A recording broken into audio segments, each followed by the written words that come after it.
If you had the Gucci belt, the Marmont, you were like the it girl. I was hypnotized by that GG logo, guys. So many influencers had Chloe bags back then. I always wanted a Fendi Monster pom-pom, guys. I still kind of want one, and I actually really want to buy one. Hey guys, welcome to my channel. I'm Jess. I wanted to discuss today bags that were hot in 2017. Yes, I know 2017 wasn't that long ago, but it's really crazy how much fashion can change in only a few years. Now, some of these bags I wouldn't say would look out of place in today either, but I wouldn't say that they're as talked about on YouTube as bags like the Chanel 22 or the Birkin or even the Celine Triomphe or the Dior East-West Lady Dior. And I actually might make a video tomorrow as well about 2023 bag trends, because, you know, that's kind of related and it goes to show how much fashion can change in only a few years. When we're buying designer bags, sometimes it's good to consider whether you're gonna like it for more than 3 years or more than 4 years, because I know a lot of these bags that I'm going to talk about from 2017, the pre-loved price is actually very reasonable because they're not as popular as they used to be. So first bag I wanted to talk about is the Dior Jor bag. This is a simple kind of flat bag style. I commonly saw it in smooth leather. I think one of my friends actually had it in smooth leather and it got scratched up really easily. And I know a lot of Dior bags are in like a smooth leather and they're quite delicate, not great for day to day. I think later they released it in a grained leather as well. And this bag was first introduced in Maria Grazia Cuti's debut collection, and it was very popular. I saw a lot of influences with it. Now, the thing that makes this bag stand out, I would say, is the strong lettering on the front, the Dior, which is like a play on words for j'adore, which is love in French, I believe. Yes, and also Dior has a fragrance called Dior, I believe. So yeah, it was definitely a very statement bag, very logomania, which I feel like was very much what 2017 was about. You had the Gucci GG Marmont belt, the, you know, the Celerot sneakers that said Celerot on them. There were a lot of things around that era that were very, you know, bold. And this bag, although it's simple in a silhouette, the strong lettering on the front was very, you know, it made a statement. Really, I don't think that Dior still makes this bag. I might be wrong.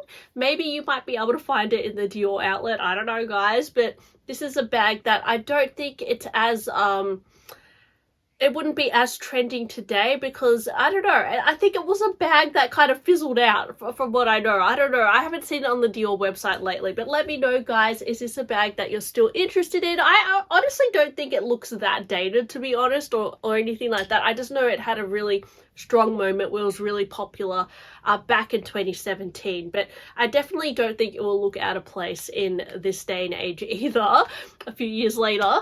Next bag is the Seline clasp bag. I absolutely love this bag when I first saw it. It looks a little bit like a signature kind of grandma purse, and I just love it.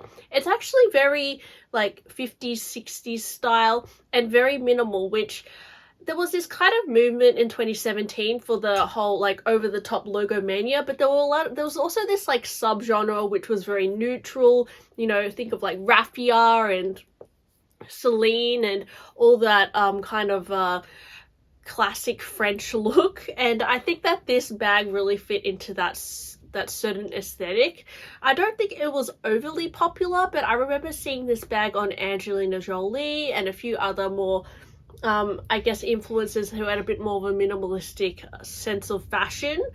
And yeah, I quite like this bag myself. I really love it in all the colors that it comes in. I just think it's really classic.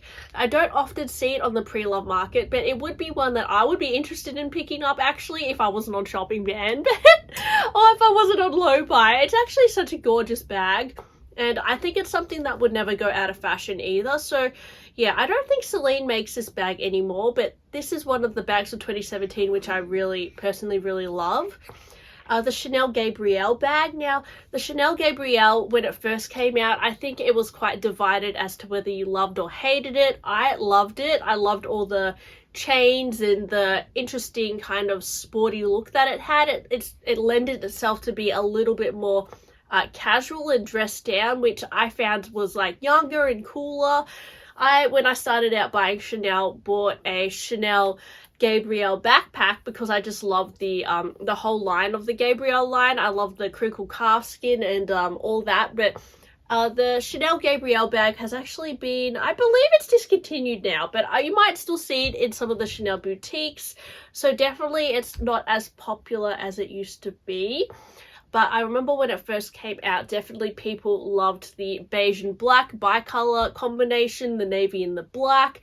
The black was probably the most popular, but they did also do a few later down the line. They did more funky combinations with like chunky hardware on the chain and interesting like chain details, you know, and it really had its run for a few years, but now it's kind of like, yeah, definitely not one of those trending bags at the moment, pretty much because I think a lot of people, maybe sales must have slowed down on it for Chanel to phase it out as well and focus more on their newer bags.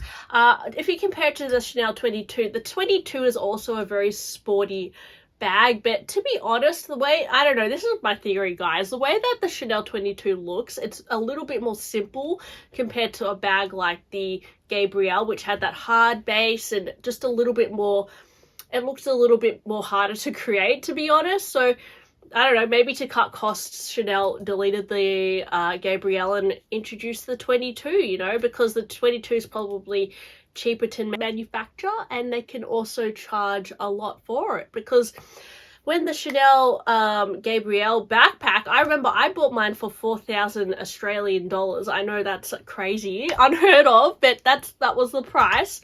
And you know, a Chanel 22 now is, you know, around 10k. So the prices have gone up considerably since 2017, and yeah, I don't know, guys. It's just the sign of the times. But interesting.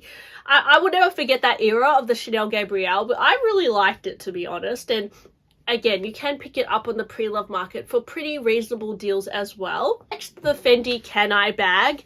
Now, this bag I did see a little bit on social media. This was around the time that I think Fendi Monsters was really in fashion, so those big poofy Fendi monster pom-poms. I always wanted a Fendi monster pom-pom, guys. I still kind of want one, and I actually really want to buy one, but I don't really have a Fendi bag to put it on. I know that Fendi is doing a Pokemon collection this year, which I'm, you know, kind of tempted by, but I'm trying to close my eyes to that. But definitely this era of Fendi with all the monsters, I just loved. I really wanted a Fendi monster theme something. And the Can I range, it was kind of around that time as well. It's very playful. It's very like a lot of patterns.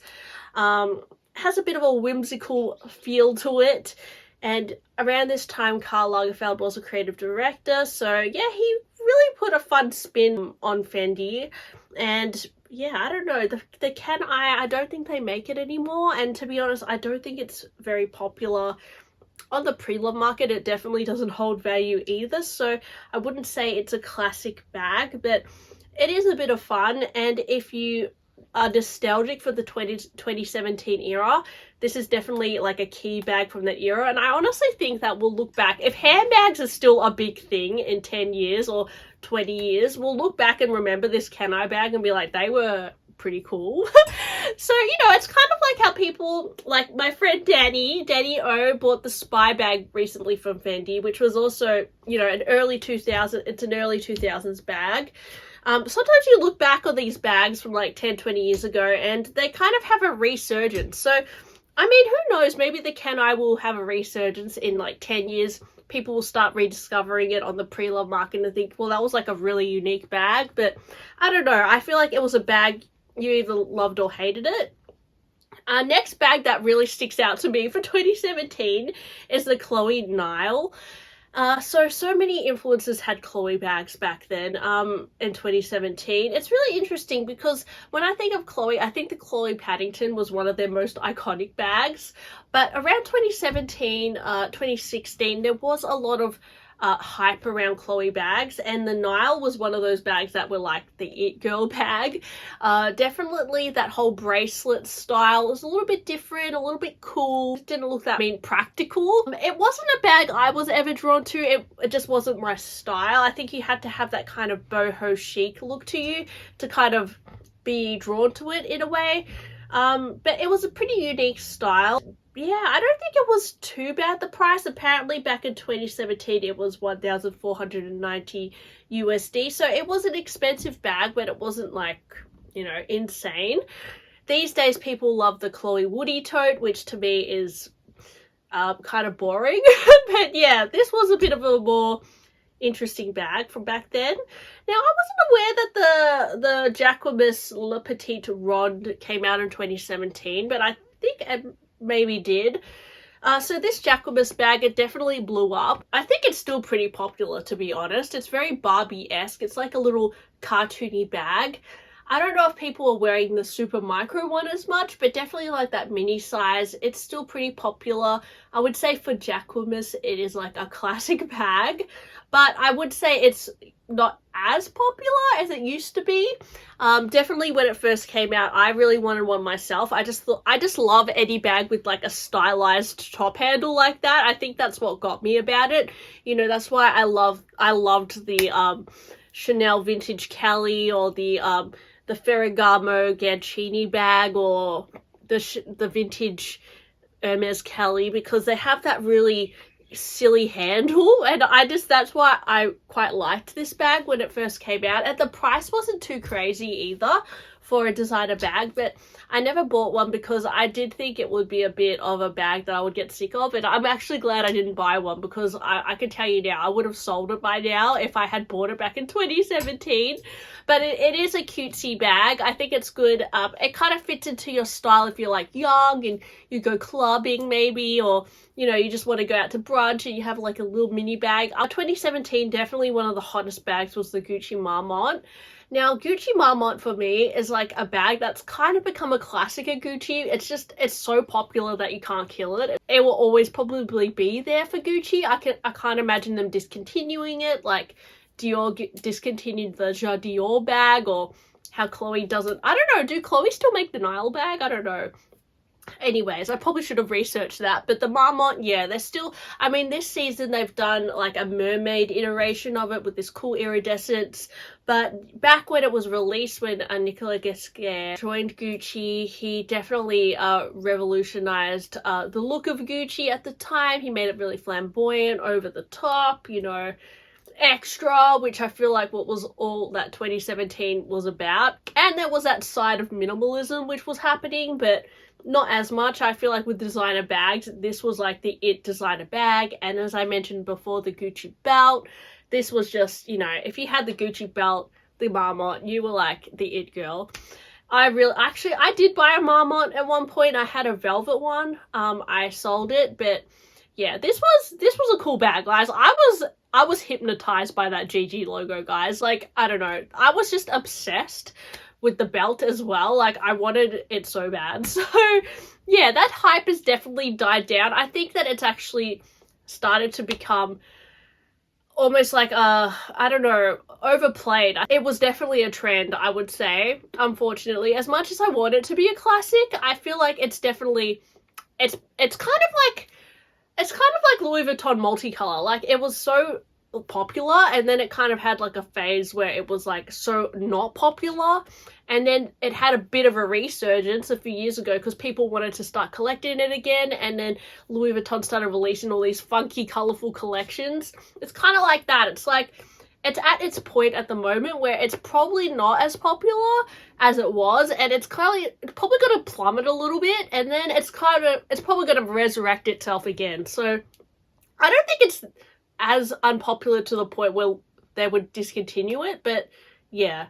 Next bag, the Valentino Rockstud bag. Now, the Rockstud line, I've always liked it, to be honest. My boyfriend actually bought me a Rockstud bracelet, which I love. I did always want the Rockstud shoes, but I don't know, I never bought them. And yeah, I never bought the Rockstud bag either, but I actually think it's quite cool. It's a little bit edgy. Again, I don't think it's as popular anymore. Definitely if you love the look, just go on the pre-love market. You can probably find a great deal. Valentino made these big stud bags, and they're trying to like still play around with the rock studs, but yeah, again, it's like they're trying to make it a classic, but I think people are kind of like over it. So I don't know if Valentino should find a new signature. I think that's kind of what Gucci's trying to do. They're trying to find something new to go viral, but Gucci, again, is kind of like, you know, it didn't have that big boom that it hasn't had a big boom like it's had back in 2017. Again, like it's kind of fizzled out. They like need a new thing. So yeah, I feel like Valentino, it's a similar transitional phase. Like they need like something to, like they had that whole like pink Barbie kind of vibe happening, but I don't think it was as like viral as, like, I don't see many people having pink Valentino pink bags, so I don't think it went as viral as maybe they expected. But yeah, I don't know. This is kind of like, yeah, it doesn't remind me of 2024 or 2023, this bag. This definitely takes me back to, yeah, 2017.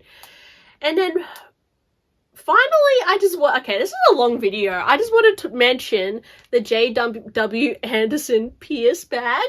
Now, Hey June actually recently did a collection video, and she mentioned this bag, and I'm like, oh my gosh, I totally forgot about this Pierce bag. But yes, the Pierce bag from J.W. Anderson was an it bag for influencers. It was everywhere, guys. Like, everyone was unboxing this bag, and now I just don't hear anyone talking about it apart from Hey June. But yeah, I really loved this bag as well. Around this time as well, the puzzle bag was really popular. I ended up buying a pink puzzle, but I did want the Pierce bag as well. I never ended up getting it. It's a little bit edgy, cool, you know. The Gabrielle bag, same thing, like edgy, cool. I don't know if it would be as cool in these days if it was released. Like if J.W. Anderson released this bag in 2024, if we'd never seen it before, would it go viral? I honestly don't know. I think it was released at the right time, like 2017, that was the vibe. You know, the Rockstuds, again, it's like that edgy twist. That is kind of what 2017 was about. It was like about having a bit of a statement bag. Not as much about the low-key, but there was a few bags that were low-key, but just weird, interesting bags. Whereas, yeah, I find that 2023 is a little bit different, actually. So I think tomorrow I'll post my 2023 video, bags that are cool in 2023, and then we can kind of see the difference, because I know this video is already going on for a long time. But yeah, let me know, guys, do you prefer 2017 fashion or do you prefer 2023 fashion? Because yeah, I think a lot has changed, to be honest, and there's a lot of bags that we've completely forgot about. So anyways, thanks for listening to my Barbie video today. Hope you enjoyed it. Please like and subscribe, and I'll talk to you guys on my next one. Bye!